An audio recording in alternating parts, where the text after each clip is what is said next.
Pernah nggak kamu sudah berdoa berulang kali, tapi dunia tetap tak berubah? Masalah tetap datang, luka tetap menganga, doa seolah tak bekerja. Tapi, bagaimana kalau sebenarnya yang perlu berubah bukan duniamu, tapi dirimu sendiri? Assalamualaikum warahmatullahi wabarakatuh. Semoga kamu yang sedang menonton ini selalu dalam lindungan Allah, diberi kekuatan lahir batin, dan dimudahkan dalam setiap ujian hidup. Jangan lupa, klik tombol like, subscribe, dan aktifkan loncengnya, biar kamu gak ketinggalan kisah-kisah yang menguatkan iman dan hati setiap harinya. Ya Allah, untuk setiap hati yang sedang letih dan pundak yang sedang menanggung berat, limpahkanlah kekuatan dan kesabaran. Jadikan setiap kisah kami sebagai jalan pulang menuju ridho-Mu. Amin ya Rabbal Alamin. Kamu pernah merasa begini? Sudah berdoa sungguh-sungguh, sudah menengadahkan tangan malam-malam, menangus, berharap Allah turun tangan. Tapi masalah tak kunjung selesai. Rasanya seperti Allah tidak mendengar. Padahal kita sudah memohon sekuat tenaga. Kenapa dunia belum juga berubah? Kita pun mulai lelah. Muncul suara-suara dalam hati. Apa doaku sia-sia? Apa Allah marah padaku? Atau lebih parah, mungkin doa itu cuma teori, nggak nyata. Padahal sebenarnya bukan doamu yang gagal. Mungkin kamu hanya salah memahami cara kerjanya. Allah itu maha mendengar. Tidak ada satu kata pun dalam doa yang luput dari pendengarannya. Tapi Allah adalah Rob yang tak hanya mengabulkan. Dia mendidik, Dia membentuk, dan seringkali Allah tidak mengubah duniamu karena Dia sedang mengubah dirimu lebih dulu. Bayangkan seorang guru yang tidak langsung memberi jawaban saat muridnya bingung. Dia membiarkan si murid berpikir keras, berusaha, belajar. Karena yang penting bukan jawaban cepat, tapi kesiapan memahami jawabannya. Begitulah Allah, sang pendidik sejati. Dia lebih peduli membentuk kekuatan dalam dirimu daripada memanjakan dengan hasil instan. Jadi saat doamu belum juga terlihat hasilnya, coba renungkan ulang. Mungkin ini bukan tentang mengubah realitas di luar, tapi menguatkan jiwa di dalam. Dan disitulah letak kebijaksanaannya. Kita seringkali datang kepada Allah sambil berkata, "Ya Allah, tolong ubah situasi ini. Kembalikan dia. Angkat bebanku. Kabulkan sekarang." Tapi pernahkah kita berhenti sejenak dan berkata, "Ya Allah, bukan dunianya yang Kau ubah, tapi tolong ubah hatiku." Mungkin perubahan terbesar memang bukan di luar, tapi di dalam. Bukan orangnya yang harus kembali, bukan pekerjaannya yang harus dibalikan, tapi hati kita yang perlu diperkuat untuk bisa melepaskan, untuk bisa tetap waras dalam kehilangan. Coba lihat cara nabi-nabi berdoa. Mereka tidak minta dunia tunduk pada mereka, tapi mereka minta hati yang lapang, kesabaran saat terdesak, ketenangan saat difitnah, teguhnya prinsip meski dalam kesendirian. Dan Allah pun menolong mereka melalui kekuatan dari dalam. Lihatlah doa para pejuang di Quran. Rabbana afrih anaina sobron. Ya Rob kami, limpahkanlah kesabaran atas kami. Mereka tak minta musuhnya hilang, mereka minta kuatkan kami.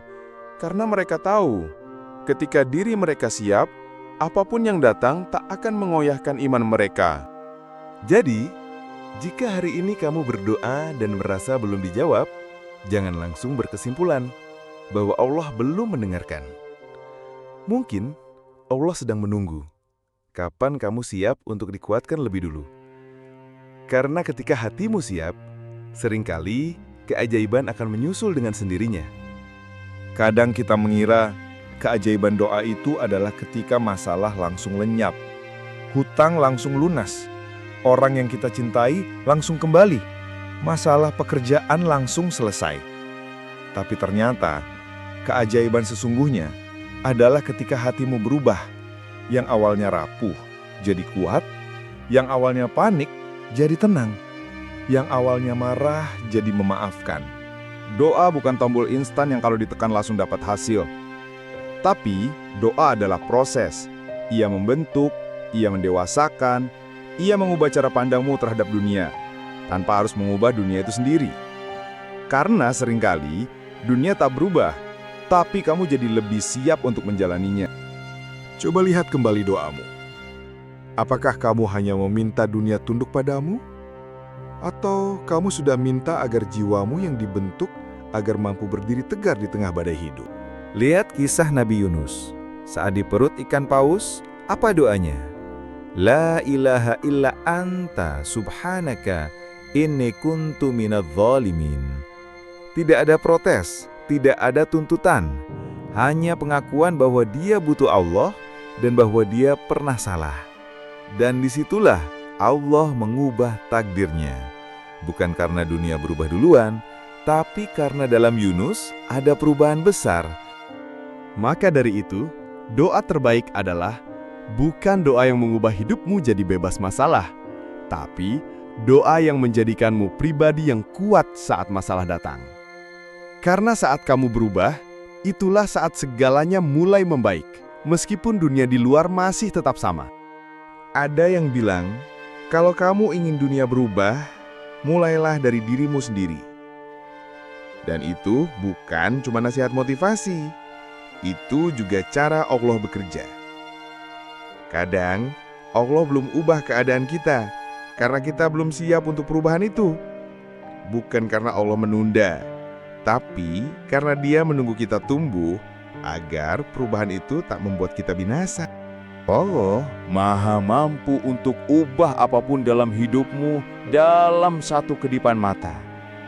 Tapi Dia juga Maha bijaksana, yang tahu bahwa keajaiban tak akan terasa manis kalau kita tak siap untuk menerimanya. Doamu bukan ditolak, hanya ditahan, sampai kamu jadi pribadi yang layak untuk menerimanya. Coba bayangkan, kalau kamu minta sukses tapi belum disiplin, minta jodoh tapi belum siap memimpin atau dipimpin, minta rezeki banyak tapi belum siap amanah. Bisa jadi, yang kamu anggap keterlambatan sebenarnya adalah perlindungan dari Allah supaya kamu nggak rusak karena nikmat yang belum siap kamu pegang. Lihat Nabi Musa. Sebelum jadi pemimpin besar yang membelah laut, beliau dibesarkan di istana musuhnya. Kemudian, Allah sembunyikan di padang pasir selama bertahun-tahun. Kenapa? Karena dia harus siap dulu. Baru setelah itu, mukjizat datang. Jadi jangan buru-buru kecewa kalau doamu belum langsung dikabulkan. Mungkin Allah sedang mempersiapkan dirimu dulu. Dan ketika hati sudah siap, Allah akan bawa dunia ikut berubah di sekitarmu. Doa terbaik bukan yang mengubah dunia, tapi yang mengubahmu agar siap menghadapi dunia. Banyak dari kita berdoa sambil berharap dunia di luar berubah cepat. Tapi kadang kita lupa, justru Allah ingin melihat apakah kita mau berubah dulu atau tidak. Karena seringkali saat dirimu berubah, sabar, kuat, yakin, dunia pun terasa lebih ringan, meski kenyataannya tetap sama. Ingat, doa bukan alat sihir. Doa adalah jembatan antara kelemahanmu dan kekuatan Allah. Bukan untuk menghilangkan semua kesulitan, tapi untuk menjadikanmu sosok yang tahan uji. Sebab kalau doamu terkabul, itu rezeki. Tapi kalau dirimu berubah karena doa, itu hidayah. Dan itu jauh lebih besar nilainya.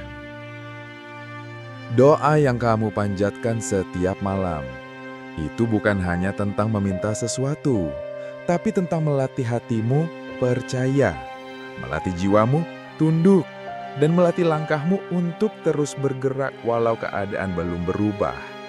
Karena di balik setiap belum, ada sesuatu yang sudah disiapkan oleh Allah untuk waktu yang paling tepat. Kawan, sebelum kamu minta, ya Allah, selesaikan semuanya. Cobalah ucapkan lebih dulu, ya Allah, kuatkan aku untuk menghadapi semuanya. Karena bisa jadi, perubahan terbesar bukan di luar, tapi di dalam. Dan saat hati berubah jadi lebih sabar, lebih ikhlas, lebih tenang, disitulah hidup juga ikut berubah. Kalau kamu merasa tersentuh oleh kisah ini, jangan lupa untuk klik like, subscribe channel ini, dan bagikan ke orang-orang tercinta. Karena siapa tahu, dari satu cerita ini, ada hati yang kembali menguat dan ada jiwa yang kembali percaya bahwa doa adalah cara Allah memeluk hambanya. Sampai ketemu di kisah selanjutnya. Wassalamualaikum warahmatullahi wabarakatuh.